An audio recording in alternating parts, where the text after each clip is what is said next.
In our nation's 246-year history, there has never been an individual who is a greater threat to our republic than Donald Trump. He tried to steal the last election using lies and violence to keep himself in power after the voters had rejected him.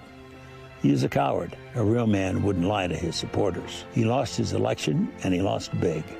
I know it, he knows it, and deep down, I think most Republicans know it.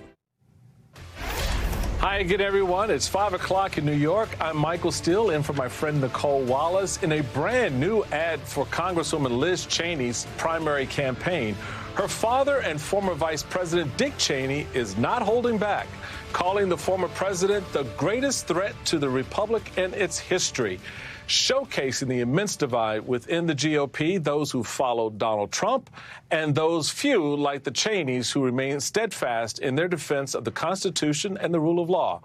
That stark divide also on display in Dallas, Texas today, where the large conservative gathering, CPAC, is a who's who of Trump allies. Today's marquee speaker at CPAC is Viktor Orban, the Prime Minister of Hungary. Orban, known for being pro-Putin and anti-immigrant, made headlines last week after delivering a speech in which he spoke out against mixing races, even saying explicitly, quote, "We do not want to become peoples of mixed race." Orban's longtime advisor slammed the speech and resigned, saying his comments were unacceptable even by the standards of the most bloodthirsty racist. Yet CPAC never pulled its invitation. Our friend Amanda Carpenter at the Bulwark spoke this morning about what CPAC has become. When I went to CPAC, as a young conservative in Washington, I remember the stage welcoming, leaders from Ukraine who were pushing back against Russian aggression. And those were the types of people who were celebrated. But I really think things changed under Trump. Under Trump, there is a fascination, respect, obsession with strong men on the international stage. And I think it has a lot to do with conservatives losing the arguments when it comes to things like race, identity, and immigration here at home, and looking for support abroad to sort of bolster their positions. Earlier this week, Orban visited Trump at his golf course in New Jersey, and the former president will be the keynote speaker at CPAC this Saturday. Joining us now, New York Times political reporter and MSNBC contributor Jeremy Peters. Also with us, A.B. Stoddard, associate editor and columnist for Real Clear Politics, and Tara Setmayer, senior advisor to the Lincoln Project, as well as president scholar at UVA Center of Politics. Welcome, everybody. So you know where we're going. You know where we're going. We're starting with a round robin. I got to get everybody's thoughts on Dick Cheney calling Donald Trump the greatest threat to the republic in American history. A watershed moment, no doubt. Okay, you first. What do you think, AB? Well, I thought it was a powerful ad. I don't know it's going to win her primary on August 16th. I think that Liz Cheney has other plans. She's a backup plan, and that she is interested in running against President Trump in the Republican primary contest in 2024. And she is doing what she can to reach as many people with a very powerful message, which is that she's running not just against President Trump, but against anyone in the Republican Party who's backing his lies and who's undermining democracy. And I think she is going to continue to get a ton of attention, whether or not she loses her primary on August 16th. Jeremy, your thoughts on the vice president coming out swinging for his daughter? Well, I think you have to look at it, Michael, the way that most Republicans will react to this. And that's to accuse Dick Cheney of not really being a Republican anymore. That's pretty remarkable. And I think that tells us a lot about what the Republican Party is today, when a family like the Cheneys, when, who once embodied the Republican Party, a man like Dick Cheney, who many liberals and Democrats would have called a threat to democracy for his foreign policy and denounced as dangerous, given the direction of our foreign policy in the Middle East during the Bush years.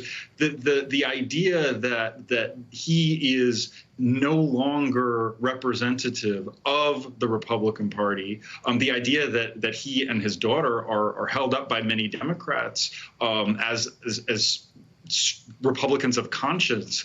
I mean, it would have been unthinkable 10 years ago. And that's really where we are today. We're in Donald Trump's Republican Party, not Dick Cheney's. Tara, bring us home on Dick Cheney's bold move to support his daughter. I'm glad to see it. It would have been nice if the Dick Cheneys and Bushes and others who were the luminaries of the Republican Party had spoken out more forcefully against Donald Trump many years ago. Perhaps he would not have been here right now. You know, we really needed those folks to be the conscience of the Republican Party at a time where clearly the leaders of the Republican Party were unwilling to stand up. And maybe they would have gotten the permission structure if some of the, like I said, the veterans who were respected in the Republican Party had spoken out prior to now. I'm glad to see it now. But to Jeremy's point, if you would have asked you or I, if progressives and Democrats would be praising anyone with the last name Cheney, I know. In this day and age, we would have told you were crazy. We've got a bridge in Brooklyn to sell you. So it just goes to show you the crazy political times that we're in. But it shows you also that the Democrats and that there are people who are capable of putting country over party when right is right. And that's what's happening right now. Yeah, I know a number of my progressive friends have just run out of wine tickets at their local bar. You know, and they get. I just agree with Liz Cheney. Okay, settle down. It's okay. Right. But I think all of you make a really broad and important point about the state of this current party, and it really speaks to what's happening right now in Texas. AB. You are not just a student of politics and have written and studied and been involved in it, but to watch the GOP giving a platform to Viktor Orban. I mean, is there any clearer way to express that this party is no longer serious, no longer even pretends to stand for democracy? Right. That's true, Michael. I mean, what's so amazing is that CPAC used to be, it was always a colorful event. You know, people liked their costumes, but it was also serious discussions about policy and the direction of the party. Whatever they are defining as conservatism now is not about our leadership in the world and free markets and limited government and reverence for the rule of law. It's about Christian nationalism, and they're not subtle. They have a dalliance with Viktor Orban because he has transitioned Hungary from a democracy towards autocracy. He controls the media.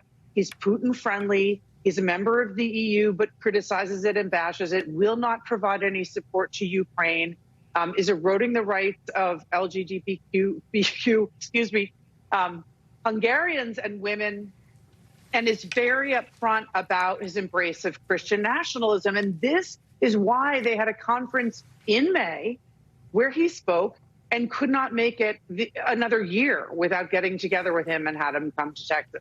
Again, it's really important to note this is what the crowd wants. They don't want to hear about policy. They want to hear about nationalism. They want to hear about battling immigrants and flirtation with conversations about being opposed to mixing race.